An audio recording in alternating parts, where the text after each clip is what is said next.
Whether you are struggling, if you've got a shitload of cash around, just like, Scrooge McDuck, and you're diving into it, or you just don't have a really good money story, this is the show for you. Don't be a chicken. Talk to us live on StreamYard. Oh no, it didn't go. I'm producing our first show today in a long time, and I hit the wrong button. Okay, say it again, Sarah. Let's have some fun. Go again. Say the last word. Let's go live on Uplift.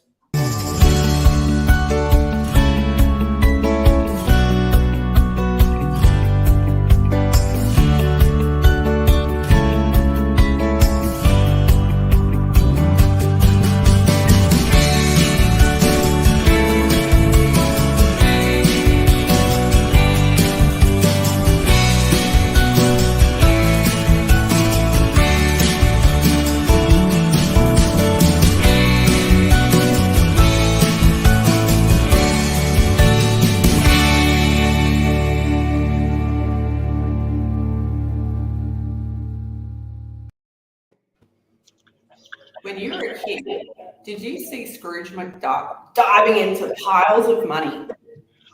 And did you think, that's awesome? Or were you like, oh, whatever that is to you? We may discover a little bit more about how you value money. And I look forward to doing so over the next hour. My name is Sarah Wade. I'm an agent of change, a lover of life. And as per usual, we have Mr. Neil Thrussell, my co-host, joining us from Canada. Welcome, Neil. Thank you. And I'm going to warn everyone right now, I've been 8 days without coffee. So I'm struggling. No, I'm not struggling. I never struggle. I'm just super pumped and really excited to have Paul on our show. So, Sarah, who is this Paul guy that you've drug onto our show? Paul's pretty terrible. No, he's not. Paul is an amazing gentleman. I've known him for a few years ago. And you know what? Paul's really good at money. So I thought, why not bring him onto the show? Let's have a chat about all things wealth. Welcome, Paul Yeo. Hey. Thank you so much for inviting me here. Really honored. And thanks for the intro. It's really cool. Yeah, pleasure. Yeah. Now, Paul, I know that you've worked with over 4,000 people in the finance industry, but I know that most of our viewers don't know that about you. So, tell us more. Yeah, let's start, I guess, from the beginning of my sort of career in this field, right? So I started off as a science student. When I finished school, I did applied science in health sciences. My major was nutrition and exercise science. Now, the thing was, growing up, I was told this by most parents, study hard, go to uni, get a degree, get a good job, etc., etc. Of course, I didn't quite go down that path.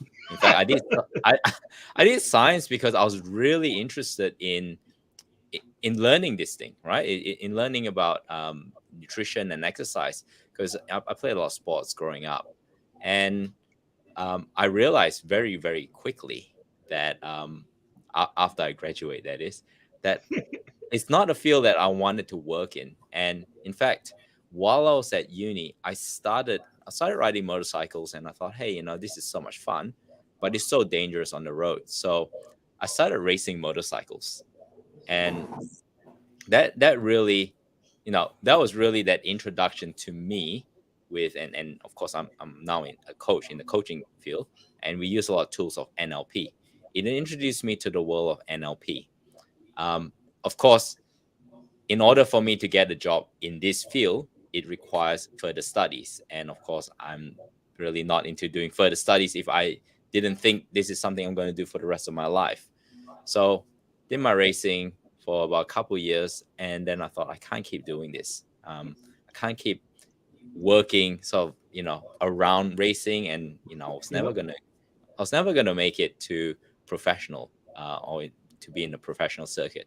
Just wasn't fast enough, put it that way. So my sister was, I must say. So Paul, was it Yeah, you were not fast enough or not crazy enough to go around those corners? Well, I was plenty crazy. I was just wasn't fast enough. Probably because I had some limitations. Like I am probably really afraid of braking really hard, so I lose a lot of time there. But cornering wise, it was not too bad. Yeah. Yeah. Okay, sorry to just derail your story. Yeah, that's all right. That's all right. Yeah, so there's so many elements to it, right? Just like in life, right? Just like with with money, we're going to talk about that later on. There's so many elements to master. So for me, racing, braking was one element I did not master very well. So that's why I wasn't fast. So where was I? Yes. So my sister was the biggest influencer really for me. She was 4 years younger than me. She went straight to the business stream. She did commerce, her bachelor in commerce. Her major was finance, financial planning, and I think it was economics. And I saw that, wow, firstly, I came from a science background, and I always thought, business was, wasn't really my thing. I was put off a little bit by money growing up, and my sister went straight into this field, and I saw her being able to get a good job, earn some money, and all, and say, "Oh well, if she can do it, so can I, right?" So I went down that stream after sort of feeling a little bit lost, and my first subject that really captured me was retirement income streams. I was in my early 20s then, never thought about what was going to happen at the end of our working life. I used to sit in the back row of the lectures, right? Because I'm one of those cool kids. This one, I was right up front. I was right out front, listening to every word my lecturer was saying, and I really enjoyed it. I really enjoyed what I was learning, and it sort of built in me that interest and that want to work in this industry. So eventually I became a financial advisor. Before I graduated, I spoke to a few people, and they one of them actually said to me, instead of going down the stream of the banks, why don't you go down the stream of superannuation? So superannuation is like 401k in the US. So going through that stream, that was when I had the opportunity to become an advisor over the phone. And that is how I was able to speak to that many people and serve that many people. Before I left, I did a count, and it was around 4,000 people before I left. So from there, I moved to the banks, and I worked for two of the major banks here in Australia as a financial planner. So that's where I started digging deeper into people's lives, understanding their goals in a deeper level, understanding their situation in a deeper level, and giving them personal advice on what to do with their money. Yeah. So Paul, in Canada, I think there's like it's a huge percentage where I'm going to make it up, but it's a huge percentage where a very large percentage of Canadians are 1 or 2 paychecks away from like financial ruin. Is that the same in Australia? Yes, sadly it is. Most people here would be living paycheck to paycheck, and I think the average I heard somewhere has around $400 to play with in any given week. So that's pretty scary. So to our listeners and viewers, if you were in this boat, that start to listen very carefully, please. So continue, Paul. Oh yeah, sure. Thank you. So from there, when I reflect back on my my time, what I started to notice there was patterns of behaviors that has led to people being where they were. In fact, I think one of my experiences when during induction for this retirement fund, we went to the call center and listening to, like, we get to listen into the calls, and we can see the profile on our screens as well. And I remember being paired up with one of the consultants, and I sat there next to her, and she was talking to this lady. She was 60 years old at the time. She was talking about how can I retire better. And I had a look at the screen, and she had $30,000 to her name at 60 years old. And at that time, that absolutely broke my heart. Like, how is she ever going to retire? And of course, in Australia, superannuation didn't come until 1995 anyway, or made mandatory. And the contributions at the time were 3%. Now it's up to 12%. So, do you think that's partly because we're, as an aging society, previously it was almost work till you die sort of mentality. We live beyond 65 these days. Is that where you feel like that extra money has come from, and why your heart was breaking so much, or is it something different?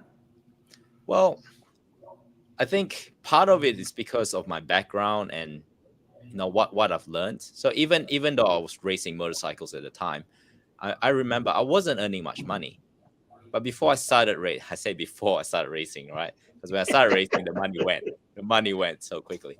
I was able to save, my first 5 figures. I was able to save up to $20,000 myself, not earning a lot of money. So I'm just thinking to myself, how could this happen?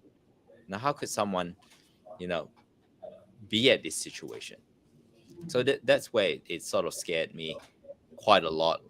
Like, if this is one person, imagine how many others are like that. And certainly when I started working in the bank, we were able to see, like, right down to every expenses. Yep. And yeah, it was scary. It was scary to see how many people out there are living paycheck to paycheck. How many people are in arrears? And how do we explain that? So this is where looking at the patterns of behaviors, of course, speaking to them, understanding the language they use is a huge thing. It's a hint or a mirror to what they're thinking, or how they're thinking about money.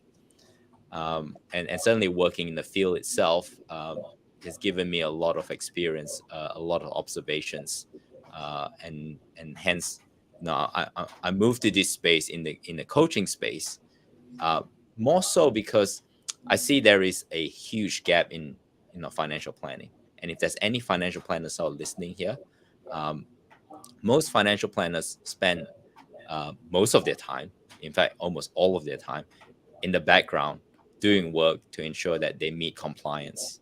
There's a lot of regulations around it, which is fair enough, because there's been some wrongdoings by financial advisors around.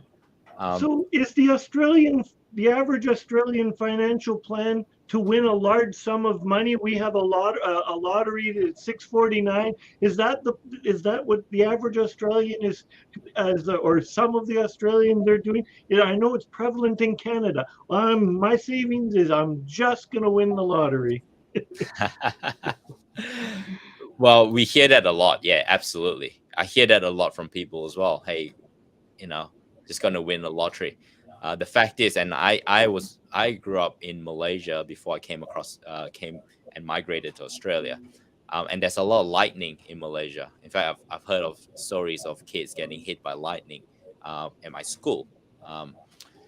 You stand a better chance getting hit by lightning than you do winning the lottery.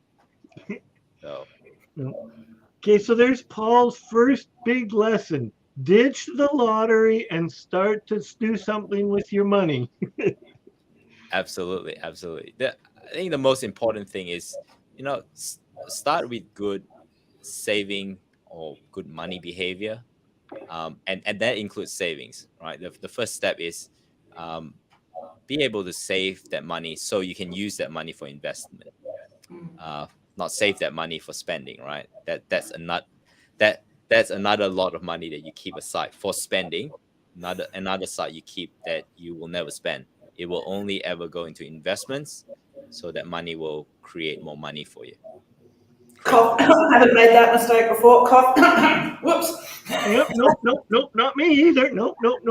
Hey guys, if you're watching this live or in replay, we would love to know if you can relate to that. If you're saving to save, or if you're saving for your future, or if you're not saving at all, drop it in. We would love to hear from you. So Paul, we've been talking a lot about money. We've been talking about all stories. And where does that go? Like, in Australia years ago, the dream for baby boomers was to, get the home, and I'm done. How has that evolved? It hasn't evolved. That's the problem. Well, that was a trick question. I love it, Sarah. There is this, I don't know what's going on in society, even in Asia, even in the US. There's this thing about owning a home. And look, to some degree, I understand it in a Maslow hierarchy of needs sense. We need shelter, right? The thing is, we associate buying a home as the shelter. The fact is, yes, it'll be nice, and it is a nice thing to have. It is a luxury, in my opinion, because there's so many things we can do before we even get to that point. So I mentioned earlier, good money habits, saving, then investing that money. Now, imagine if someone started saving and investing really early on, right? Say even when they started working, say when they were 18 years old, and they started this habit. And as they grow this investment, what that means is this investment has that potential to produce more cash flow in terms of investment returns, i.e. you have a second income stream, a passive income stream. Now imagine keep building that up, and as you get like more income as you progress in your career, that saving capacity can be bigger and bigger and bigger, and having that so big that the income stream that you can get from that actually pays for your mortgage, and then you go ahead and purchase your first home, where you don't need to work to pay for the mortgage. You have this investment to pay for your mortgage. I think that is a smarter way to do it. And then in that sense as well, you can start then continue working, continue building your career, or even continue in business, or even start a business, which I think is really the next step there. Starting a business, I believe, teach you a lot about money, teach you a lot about yourself. I must say it is the best. It is the best decision I've ever made, and it was also when I bought my first investment property, my mortgage broker at the time, which was actually a good friend of my mom, said to me, he said, everybody needs a business. Even though you're working right now full-time, I was working for a retirement fund at the time. Even though you're working full-time, get yourself a business on the side. So that was one of the first things that he one of the best. Yeah, I love advice. that your wisdom has come across from some of the greatest teachers out there. Grant Cardone, who's huge real estate investor in the States, he doesn't even own his own home. No. He rents it, he rents it from his own company. And you're talking the business, and this screams to me Rich Dad Poor Dad, Robert Kiyosaki. I love the combination of the wisdoms that you're pulling together for our listeners and our viewers here, but also for your clients as a go forward. All your clients are getting this wisdom. Thank you.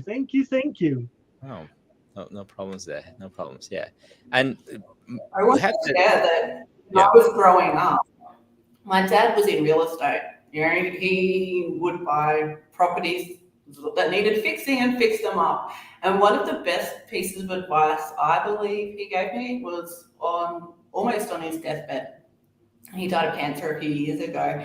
And one of the things he said to me was, Sarah, when you next invest, because I've got a few properties, when you next invest, before you invested, even better, buy a duplex, live in one, rent the other out. So one pays for the other, and then you can continue to grow. And I thought, wow, thanks, Dad. Where was his advice like 15 years ago before I invested in other things and got myself in a point where I wasn't actually able to invest like you've just been talking about, Paul. So it's interesting that you bring that up, and I'd love to hear a bit more about that. Yeah, absolutely. So in terms of investing in a property and, live in one. I think, yeah, investing in yourself too, because it doesn't just have to be property, it can be anything, Yeah. This is the thing. Okay, let's take a step back. Let's talk about the word invest, because the bank will say your home is going to be your biggest investment. Yep. Well, they're actually right. It is one of the biggest investment. It is just not yours. It's the bank's investment. It's the bank's asset. Yep. Yeah. So I think I would say question everything you've ever heard. Like, come in with an open mind. Question everything you've ever heard. It is my belief, and you can call me maybe a conspiracy theorist or whatever it is. It is my belief that, somebody out there very cleverly brought out this message and say that, everyone should own their own home. And it's my belief that the people that brought that up were actually the banks, because the bank's biggest asset is mortgage. It's mortgages. So of course they want everyone to own their own home, because that means more mortgages, more business for them. Now, you might have some viewers right now who has a mortgage right now. They have a mortgage in their home. What do? So the next thing that they a lot of people want to do is get rid of this debt. Now, because right now we have relatively low interest rates. In fact, it's been the lowest for a while. Of course, it's tipped to go up again. We're not comparing this to the 80s, right? The 80s, early 90s, where it was up to 25% mortgage interest rates. And we are living in a relatively low inflation environment, although, I put a caveat there. At the moment, inflation is not low. And hence that's what's driving the interest rate to remain low. Now, this is how I see it. If you had debt, let's say, for example, I have a debt and it is $500,000 today. And at the rate inflation is going right now, which is going up. It's going up. And in some places, really like real inflation, not CPI. So CPI is like the government's measure, and they can fudge the numbers here and there, make it look lower than what it is. But real inflation, because certain things I know in day-to-day living has gone up 30%, 40%, 50%. And our money hasn't caught up to that. It's like bread and milk, like the staples. It's the extras, isn't it? Yeah. So if I have, let's say, okay, inflation is going to be high and may continue to be high for a while, right? Obviously, we got COVID, we've got all these factors that has contributed to this. A big contribution to this as well is government printing money. So that devalues the money, and therefore, like real assets, right? Assets are going to be worth more simply because the value of money has gone down. So if that's the case, then if I have a debt that was $500,000 right now, if I waited 10 years, that debt potentially could only be worth $300,000. which means my debt is depreciating in its value. So why the heck would I want to pay down my debt quickly when what I'm paying down is going to depreciate anyway? So this is where, like understanding that, being comfortable with that, and of course being able to, manage that cash flow, right? These are all very important factors to, and important skills to have as well. That's how I see it, and I can see you guys smiling. Yeah, and I'd like to add that is if you're working a 9 to 5 and your paycheck is relatively flat, every time inflation kicks in, you make less and less and less and less. So this, to me, feeds into what Paul had previously said about getting the business on the side, your entrepreneurial skills, hone them, and sock away your money in, find some good investments other than the mattress, and then build. So let's say I have a nest egg.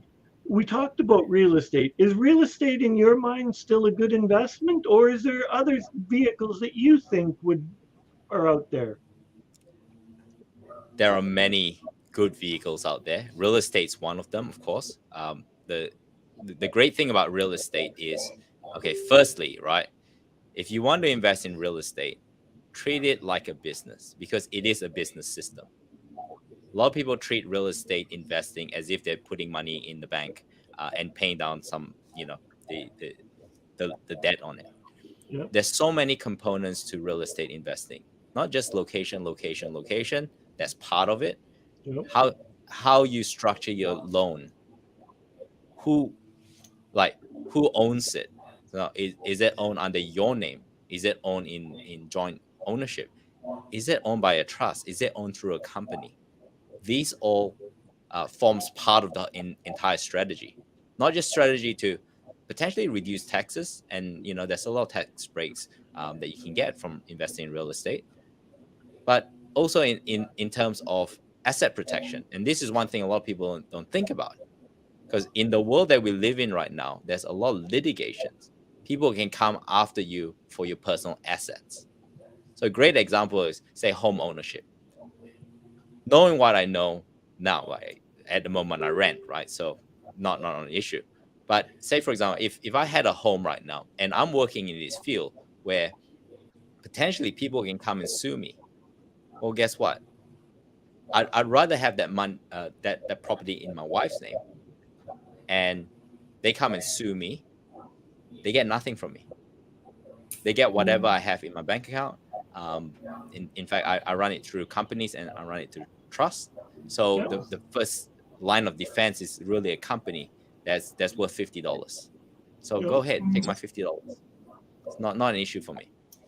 So yeah, getting good advice around this, and you would get good advice around this with your solicitor. Well, we call them solicitors here, or lawyers, right? You can get good advice from your accountant as well. Some financial planners know about this. I wouldn't be too confident because unfortunately, look, I've been in this industry, and sometimes like I talk to other financial planners, and I see that deer in front of deer in headlight. Like, oh, cool, this is new to me. So that scares me sometimes. I don't know about in Australia, but in Canada, we can put people's name on the title of the home or a piece of property when you buy it. Well, one of my friends put all his minor children as it, because the children are nothing. They have no assets, and so as he aged and he paid off his house is debt free. His kids are on the title of the home, the family home. And then he just eventually removed his name off the title. His kids are off doing everything else. So when he passes, the house is to the kids. There's no There's no taxes. The kids will eventually pay for the taxes, but they're the homeowners to it or the property owners. My dad did that too. Yeah, we owned a lot before we were even 10. Yeah. Yeah, there was certain the laws has changed though, Sarah, because now as a minor you can earn in Australia $416, and beyond that you get taxed at the highest rate. So yeah, it's to stop things like that. If only there was someone we could talk to about what was for our best needs right here, right now, today. I don't know. Can you guys think of anyone? Like, Yeah, I don't know. What about that Paul guy? Should we be talking to Paul about this sort of thing, Sarah? I'm wondering, like, he might have some good advice. In fact, I heard him say something about the 4 financial types. Should we go into that, Paul? Yeah, absolutely. So recently, before we do this, if you want to get a hold of Paul, jump on his website. I mean, on Facebook, and you can see Paul there, or you can join his group where he's going to give you juicy information for his private group. And he's going to show it here. I'm going to show it here. So he's got juicy information and powerful financial tips for you. So whatever way suits you, just connect with Paul, and it won't hurt. Trust us. It will be for your benefit. Oh, thank you. Yes, so we're talking about the 4 types now, right? Yeah. Yeah, so the 4 types. So recently I made a video around this, and really the video is part of a larger video I made, but because of Facebook and unfortunately the attention span of people these days on social media, I'm also guilty. What was that? Yeah, what was that? Yeah. What were you saying? It is ideal to keep videos shorter. So I actually made a bigger video around how to go beyond our financial ceiling. And as an introduction to that, these are the four categories, I would say, of where we are in terms of our financial well-being. So the first one is the struggler, and like I think some of the viewers out there might even be in this category, or may have been in this category in the past. I've been homeless. It's a struggle. Yeah. Yeah, absolutely. So the struggler is one who their outgoings are more than what's coming in, and potentially they're accumulating debt. They're constantly in financial stress, and you mentioned Robert Kiyosaki. We'll say they're constantly on the financial red line. So this is a struggler, and really a big part of the struggle, and this is through my observation when I was working in the bank and working in superannuation, it just blows my mind how sometimes that people will say, okay, I will keep my paid subscription, right? I'll keep my Netflix, I'll keep my whatever it was that they're subscribing to. They'll keep drinking.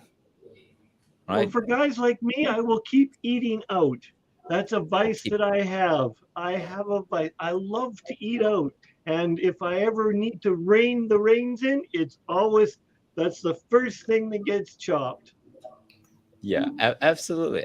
Or even buying coffee. Like we have a huge, in Melbourne, where I'm from, huge culture of drinking coffee. And, I don't drink coffee. Myself personally, I just never was a coffee drinker. I don't know if I can talk to Paul anymore. Yeah.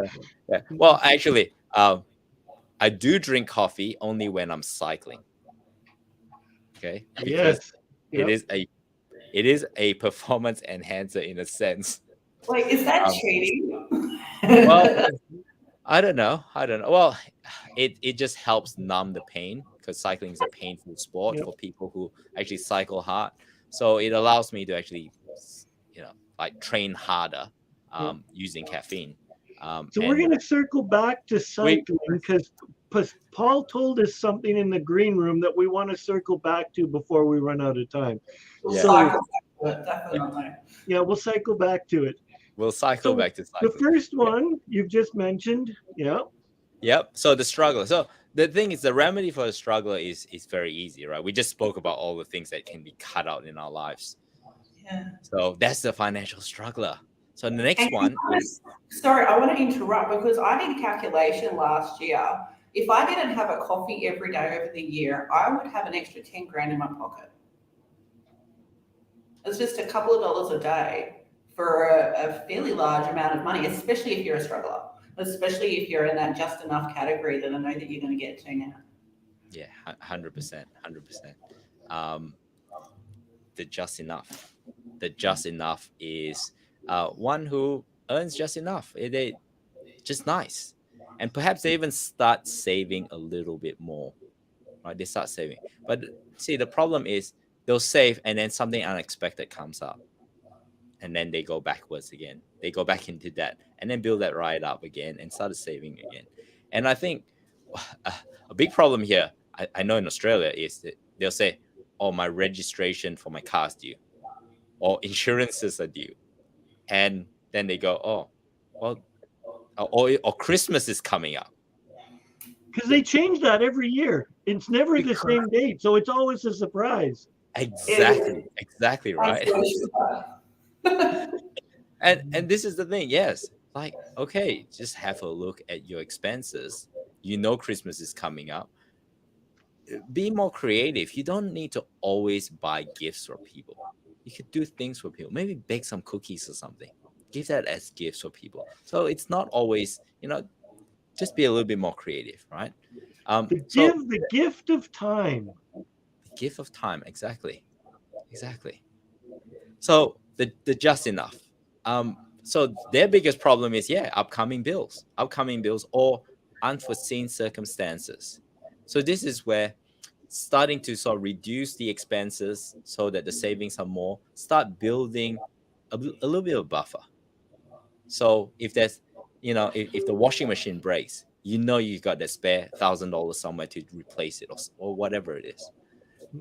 So that's a huge one for the just enough. Then the next one is the comfortable. So many people are in this category. Especially if you live in the first world country and you've now developed good financial habits. You're a good saver right now. You're starting to maybe even putting some money away for investing, maybe putting a little extra away. So what happens here is the comfortable, like the name suggests, are comfortable. And therefore, they sit back now. They say, I'll just go to my 9 to 5, or do what I'm doing. Whatever it is, it's a status quo sort of situation. Start building their wealth. And they might retire at age 65 or maybe 70. Whatever the government say they're going to retire, that's when they're going to retire. So the biggest problem I see with the comfortable is because they're being comfortable, they become complacent. And I think complacency is like cancer. It's glacial. It is slow, and really they could be doing a lot more. They could be wealthier. They could maybe even retire earlier than the age 65. The first thing to do is to start questioning things, start questioning everything that they're doing, and to be aware that if they were comfortable, are they being complacent? Maybe it's time to push it up to the next level. Start investing more, start learning more, getting more knowledge, and taking that next step. So this is probably one of the hardest group to move forward. And there's a lot of ego involved. And let's say everything is going so well, and then suddenly COVID hits. Suddenly, their business starts to go downhill because they've been comfortable. They haven't innovated all this time. Suddenly, they lost their job. Their 9 to 5 got cut. What happens then? It might slide back down to the just enough. Hey, I've got just enough now. When they could have been miles ahead. So that's the comfortable. And the last one is the wealthy. And of course, I'm going to go quite broadly with the wealthy, because before we spoke, there's many different categories that we can split further. The wealthy is what I spoke about earlier. Create an investment that produce passive income that starts paying for your mortgage. So that's probably like one first steps. So the wealthy has enough passive income to cover their living expenses. They can now do work because they can, because they want to, not because they have to.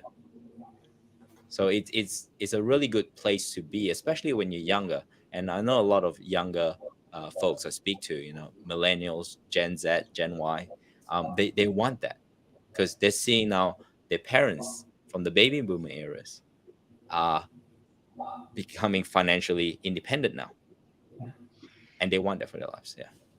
You want to say something, Neil? No, well, and I think that's a beautiful goal, but I feel for all of the younger generations. I paid $125,000 for my house, and it's worth $400,000 now. And 400 in Canada, the average family income is, because I just researched this, is $55,000. Mm-hmm. A $400,000 mortgage on $50,000 is a hefty thing. So I'm feeling the pain for this younger generation because the prices are a little crazy there. But if they follow and talk to Paul and or their banks and their lawyers and that, they can set themselves up for success. 100%. And I would add that's also relative, because while at that time you bought your house for 125,000, what was your income then, or what was the average income then? I think when we bought it was closer to 38. Yeah, and what was interest rates? You don't want to know. No, actually, our interest rate was like about 6%. My first home I bought at 10% interest. Yeah. So it's in a sense it is relative. Yeah. Yeah, but yes, the multiples has gone up. So that's what we've observed as well. So say, for example, in Sydney, the median is $1 million. In Melbourne, the median is just under $1 million. And there's a lot of properties that's way above that. So yes, $400,000. Hey, you know, if we're looking at $400,000 in Australia right now, that's a bargain. Yeah. Yeah. Yes, and there are parts of Canada where you can get a 1-bedroom studio suite for $1 million. Yeah. In Vancouver and Toronto. Yeah. So, and Calgary is where I am is fairly expensive, but I have for the equivalent, I have a starter home, because a home is just a place to come and do Facebook Lives. Yeah, it is. Yeah, and you're absolutely right. It is is also relative, right? So if say, for example, if you were from Hong Kong, for example, to buy an apartment is $6-7 million. Yeah. So you come here, it's a bargain. Hey, I'll buy 4 houses, thank you. And most of them stay empty. Yep. Yeah. Yeah. So now I'm going to cycle back. When we were in the green room and we were talking with Paul, he said he had some hobbies. He was doing motorcycling, and then he said that he was doing a fundraiser for cycling, and then that's it. So you ride road bikes? Road bikes. Or is it a motorcycle? Bicycles, yeah. Road bicycles. Okay, so you're doing this as a fundraiser, but you're doing it because you love cycling. Somebody asks you to raise money. Of course, when you combine passions, it's easier to do. Yeah, so it's actually more personal than that, because I'm raising money for Angelman syndrome. It's called Move for a Cure for Angelman syndrome. My daughter, my firstborn daughter, she's 6 years old now. She was born with Angelman syndrome. At 18 months old, that's when we learned. And really, she was my push. She was my push to go into business, because I was working for the bank then. I'm on my way to financial freedom, and it was about myself. It's about me, right? Get financial freedom for me, for my family, so I can do the things I want to do later in life. So it was really like self-centric. Yep. Some might say selfish. And look, it changed my perspective, because suddenly it's not about myself. Suddenly it's about, hey, because Sophie, my daughter, has Angelman syndrome now. We got to make sure there's enough money for her, because most people with Angelman syndrome will live a normal lifespan. And what is Angelman syndrome? Angelman syndrome is a neurological syndrome. Chromosome number 15 is missing a small part of the gene on the maternal side, and that caused problems neurologically, which includes seizures, which is probably the most heartbreaking for me, for my daughter. Also, most people with Angelman syndrome are unable to speak, or if they can, it's only 10 words max. Some may never walk. So we were lucky that Sophie walked at age 3. And yeah, and yeah, they're basically a toddler for the rest of their life. And that's what we face. That's heartbreaking, but I liked how you easily tied in that your why drove you to change your financial. You could have been in any of those 4 categories, but your why was so big that you needed to do it. And I think that's part of, everyone needs to look at their whys. Why not save money? Why not do this? And when your why is out there, in your case, to help your daughter and your wife and your whole family, it becomes, because the comment does there, it's more than just me. I love it. Yeah, it is. Well, this is where it actually went beyond just what I just said. Because when that first happened, I mean, like, I'm sure it's, your viewers, like, you guys are parents as well, yeah? I am not. You're not, okay. But I know Sarah is. Like, when you have a child, you have these dreams about the future. What's it going to be for them? Walking them down the wedding aisle, all that stuff. So for us, that was just ripped off from us, and we hit rock bottom. I know I did. I hit rock bottom, and I went to search for answers, and that's where I went deeply into personal development. I went to Tony Robbins.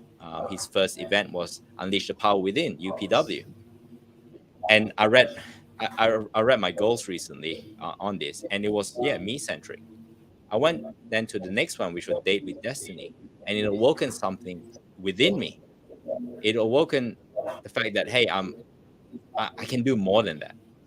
It's not just about me right now, because not only Sophie as well. How about all the families out there? Regardless whether they have a child with special needs, how about all the families out there? Wouldn't they like to be financially free? And short answer is yes. Because you ask anyone out there, right, if they're working a job right now, say, look, if money wasn't an issue for you right now, will you still go to work? Most will say, no, I won't. I'll be doing this. Be doing that instead. So with the knowledge that I have, with the skills that I have, like, why am I keeping it to myself? Why not share it to the world? And absolutely, yeah. And hence, I was just talking to Neil about that late last year, actually, and in fact, I think it inspired something in Neil to put on a beautiful event, which you will be doing in the next few hours. Neil, do you want to have a chat about how you're giving back with your skills? Absolutely. Okay. Oh, I need to add that to the stream. There we go. So I am a 3 times best-selling author in fiction and a 1-time best-selling author in nonfiction. And it was a conversation Sarah and I had organically that she just asked me a question about, well, what other skill do you have that you're not using or haven't tapped into? I think it was something like that I haven't tapped into. And I said, well, my book writing. And then I realized from this place of I am about giving to the community, sharing and helping and inspiring. And I went, well, holy poop, I have not done this. I have all this knowledge, and so many people I know have taken me out and wanted to take me out for coffee, but I haven't shared in a large format how to self-publish your book. Self-publishing for many seems like a daunting task. And yet when how do you eat an elephant one bite at a time? How do you self-publish how do you self-publish your book one step at a time? It's there. So I'm putting on tomorrow at my 8 p.m., which is early in Australia, and you can go to neilthrussell.com/events and register. I look forward to being there. I know that Neil's got so many skills, and I'm going to be on the edge of my seat with more than just on one pen. I think I might need 2 and some paper because, hey, knowledge is best shared, right? Absolutely. And yeah. And Sarah, you have developed this wonderful program. Please share it with us. I'd love to evolve. Yeah, I think, we all evolve throughout life. We all go through our changes, and we do feel different stages in life, depending on the people we're around, depending on our beliefs and all sorts. But the thing about what I've personally noticed is that not many people have the words to describe how they're actually feeling, the stuff that they're going through, the inner turmoil, because I feel bad for one reason or another because I'm leaving my past behind me and stepping into the future. And it's all just so confusing, which is again why I'm going to Neil's amazing event, because I want to further my skills in that area. Anyway, with Evolve clients of mine, I've got 15 beautiful souls in there right now, and they're doing incredible things like, discussing the weather, but not in terms of what we see outside, but what we have in here. So my clients are able to do things differently and get a new perspective, and really what that creates within themselves is a better relationship, not only with themselves, but of course with others. So I invite you to jump on the wait list. You can do so. Jump into my bio on Facebook or Instagram, and hey, let's play with possibility. And I'll tell you, through the little exercise that Sarah just flashed, it's amazing just in that. It's an uplift in itself, and you got to join the program to see it. But I love it. It's like I fill out my little weather report according to the instructions, and it's brilliant. So we now have the incredible Paul Yeo. So tell us about the clients that you service or would love to service and that you're inspired to service, and how and why should they be part of your group? Well, yes. Largely for me, my clientele are aged 30 to 50 years old, seeking to take their wealth to the next level. Really mastering the skills around that, really learning if what they're doing really is, it's going to get them to where they want to get to, and potentially even uncovering opportunities within themselves or everywhere else to enable them to reach there quicker. So most of my clients are business owners. I do have a few clients who are not business owners. They do work, and yeah, they just want to learn about money. They want to upskill themselves so that they can take control of their future, of their fate. In terms of my Facebook group, I share more things that perhaps I wouldn't share in the public domain. So hence, join the Facebook group. I talk extensively, especially around what we spoke about debt, understanding debt better. I think that's one of the biggest myths for a lot of people is debt. And various other things. Sorry? You mean there's something like more than bad debt? There's also good debt or something else? I think we can do a whole hour show on that. Absolutely. Yeah. So all of that. A lot of mindset content that I do have as well on my Facebook page. So yeah, that one up there. Yeah. So the biggest part for me really is giving back. So these are free content for everyone. Like I said before, it's beyond me now. It's for people out there. And of course, the next steps really is, if you do want to work with me one-on-one, I do that as well. This is where we really dive really deep into,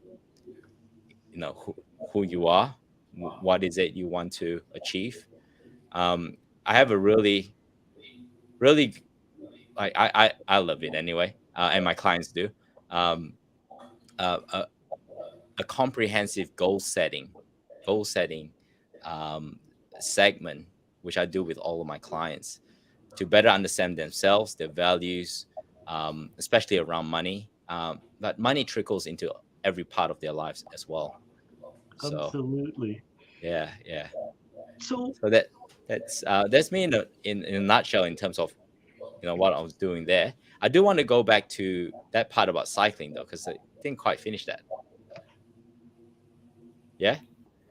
So in terms of what I'm doing, because the 15th of February is International Angelman Day, and I am the reason I'm cycling is to raise funds to move towards a cure for Angelman syndrome.